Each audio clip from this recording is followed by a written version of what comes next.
throughout all the majority's theatrics, they have failed to move the needle at all when it comes to the people in this country. In fact, it was a Monmouth University poll on August 23rd that found that only 35% of Americans support impeachment and 59% of Americans oppose impeachment. So if we just check the scoreboard, my friends, we'll find that you're losing and you're not making up any ground, despite the fact that over and over again you try to smear the President of the United States with false accusations. I don't know quite what to call this. The chairman mentioned that he wouldn't be debating the lexicon as to whether or not this was an impeachment inquiry or an impeachment investigation. I've called it impeachment in drag, because we've sort of dressed up impeachment like an oversight hearing. Perhaps it's low-T impeachment or low-energy impeachment. But I would suggest that I would hope at least that these proceedings are not more about the chairman's upcoming primary challenge than about the important work of the committee and about the country. Because if we moan and groan all you want, because, I mean, look, we've got circumstances here where you guys can't move the country, right? You don't have any support for this endeavor, and so we kind of lurch along. But there are legitimate investigations that we should be conducting. We should be determining what corrupt entities within the Obama White House fanned the flames of the lies that President Trump was engaged in a criminal conspiracy. We should investigate how someone like Joseph Mifsud can make things up, can launch us into this bizarre fact pattern and then disappear like out of thin air without any desire to find out why that happened. And we most certainly should be investigating the FISA abuses, where Jim Comey and other actors within a very corrupt deep state perpetrated a fraud on the FISA court. They went before a judge with no defense attorney, and they didn't present all the evidence. And they did that so that they could shoehorn a secret court into giving them authorities that no government should have, to weaponize political opposition research within the confines of our really important investigative work. What Brennan and Comey and Clapper and McCabe have done to our country is deeply damaging. And it was my hope that as members of the Judiciary Committee, we could come together, we could root out this corruption, and we could ensure that it never happens again to another president. Now, I'm not saying that Republican lawmaker Matt Gaetz is performing for an audience of one. That's exactly what I'm saying. I mean, over the course of a minute, the guy literally ticked off every single Republican straw man argument and conspiracy theory and diversionary tactic and whataboutism that the right has concocted since Trump took office. He brings up FISA warrants and James Comey and John Brennan and Andrew McCabe and the deep state. Moments earlier, he even managed to attack CNN by claiming that allowing staff members to question witnesses in committee hearings was akin to a CNN takeover. This kind of paradigm of hiring CNN contributors onto the staff and then trying to turn our committee hearings into like some sort of a reenactment of a CNN show is probably less productive than allowing our members to ask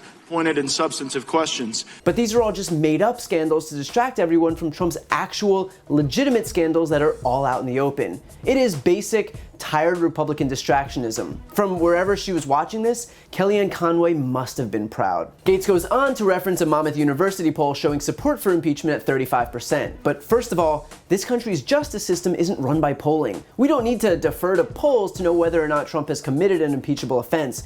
We already have all of that information. We just had a 2-year investigation that revealed all of it to us. We know that Trump obstructed justice on 10 separate occasions, from pressuring Comey to end his investigation into Mike Flynn, to trying to get then Attorney General Jeff Sessions to unrecuse himself, to firing FBI Director James Comey before telling the Russians that the pressure is now taken off, to trying on multiple occasions to have Mueller removed after the special counsel probe was started, to trying to get Sessions to limit its scope, to editing Don Jr.'s statement about the Trump Tower meeting, to his demand that White House counsel Don McGahn lie about Trump trying to get him to fire Mueller, which McGahn refused to do, to dangling pardons for Flynn and Manafort, to trying to intimidate Michael Cohen when he cooperated with prosecutors. And just to be clear, one instance of obstruction of justice is already impeachable. And you don't even need to be successful in obstruction. The mere act of attempting to obstruct justice is a crime and was literally included in Richard Nixon's articles of impeachment. So to pretend that because we've grown numb to the fact that Trump is doing it on a constant basis somehow absolves him is a laughable strategy. And it's not just what was contained in the Mueller report.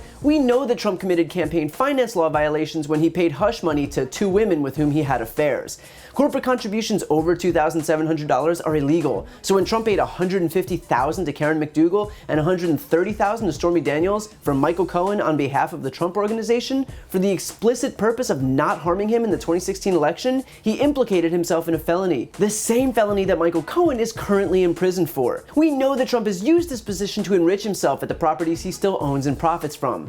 Just in the last week, we learned that Mike Pence stayed at Trump's Doonbeg Resort in Ireland, 150 miles away from his official meetings, which is the equivalent of booking a room in Philly for a meeting in DC. We learned that the Trump Organization made a deal with a Scottish airport to refuel American military planes so that service members could stay at Trump's flailing Turnberry Resort, despite the fact that refueling there would be more expensive than doing so at a military base. Turnberry, by the way, lost $4.5 million in 2017, but miraculously went up $3 million in 2018. And we can go on and on. But the fact is that a poll might not signal support for impeachment, but the law and precedent does. And frankly, that's all the information we need to refute Gaetz' argument. But just for good measure, there's also the fact that if the Florida Republican wants to point to polling as a mandate for legislation, why don't we have universal background checks, which 90% of Americans support? And yet, strangely, Matt Gaetz voted against when he voted no on H.R. 8, the Bipartisan Universal Background Checks Act of 2019. Why don't we have red flag laws or an assault weapons ban, both of which the large majority of Americans support? If 90% of Americans think voting is an act of patriotism, why don't they pass H.R. 1, which would make Election Day a federal holiday? Why hasn't Matt Gaetz sponsored any bills for paid maternity leave, or government funding for childcare, or boosting the minimum wage, or free public college, or even Medicare for all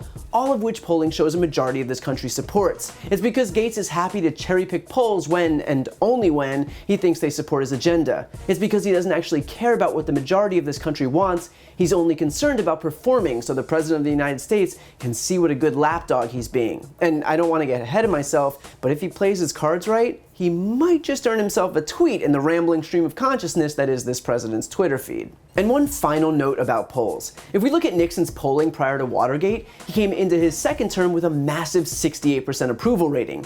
When they began polling whether he should be removed from office in the summer of 1973, his approval was still 48% and only 19% thought he should be impeached. But once hearings began and Americans learned of Nixon's crimes, his popularity plummeted to only 24%, with 57% of Americans supporting impeachment over the course of just a year, before Nixon ultimately resigned. And it should be noted that Trump's popularity has never once come close to Nixon's at its highest point. And so while I'm sure Trump very much appreciates Matt Gaetz being a loyal little soldier, having some sycophants on the committee crying out about FISA warrants and James Comey and the deep state isn't going to have any impact beyond some very well-deserved groans from the crowd. If we all moan and groan all you want,